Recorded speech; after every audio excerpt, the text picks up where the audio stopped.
السلام علیکم ورحمۃ اللہ وبرکاتہ۔ بسم اللہ الرحمن الرحیم۔ سعید الجوہری مامون الرشید کے استاد تھے اور مامون الرشید خلیفہ ہارون الرشید کا بیٹا تھا۔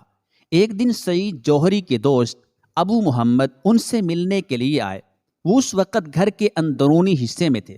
چنانچہ ابو محمد نے مامون سے کہا، جاؤ اپنے استاد کو بلا لاؤ، انہیں بتاؤ کہ ان کے دوست ابو محمد آئے ہیں۔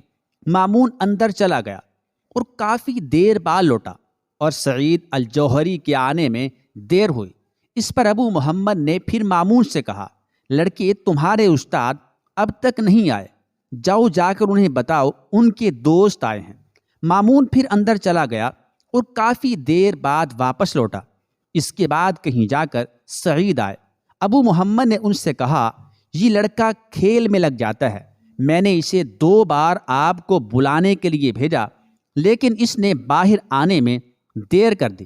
دوسرے یہ کہ جو خدمت گار اس کی خدمت پر مامور ہیں یہ انہیں بھی تنگ کرتا رہتا ہے، آپ اسے ادب سکھائیں۔ سعید جوہری کو مامون پر غصہ آ گیا۔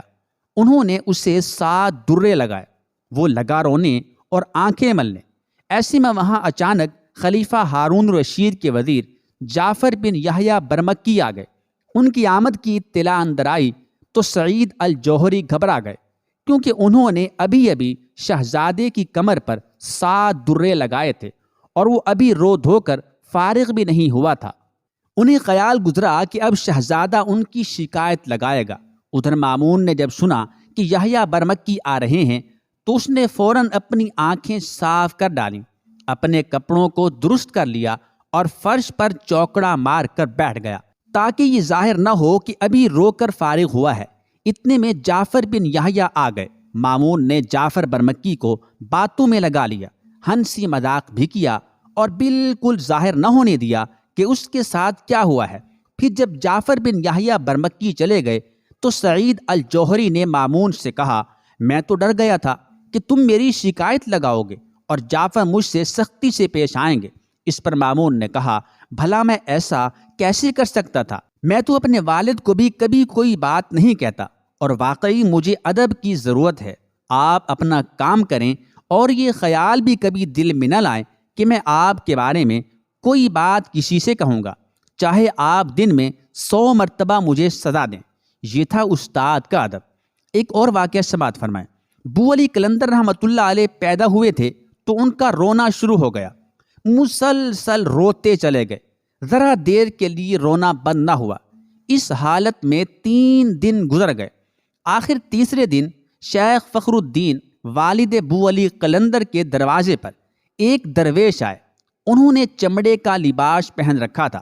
شیخ فخر الدین نے درویش کو سلام کیا۔ انہوں نے جواب دیا، پھر بولے، مبارک ہو، لڑکا ہوا ہے، میں اسی کو دیکھنے کے لیے آیا ہوں۔ فخر الدین درویش کا ہاتھ پکڑ کر اندر لے گئے۔ انہوں نے بچے کو دیکھا تو پیشانی پر بوسہ دیا، پھر دونوں کانوں میں یہ آیت پڑھی، فَأَيْنَمَا تُوَلُّوا فَثَمَّ وَجْهُ اللَّهِ۔ ترجمہ، جس طرف منہ کر لو ادھر ہی اللہ ہے۔ اس آیت کی آواز جیسے ہی کانوں میں پڑی، رونا رک گیا، آنکھیں کھل گئیں اور دودھ بھی پینے لگے۔ اس کے بعد درویش نے فخر الدین کو بشارت دی، یہ بچہ صاحب کمال عاشق خدا ہوگا۔ یہ کہتے ہی بزرگ غائب ہو گئے۔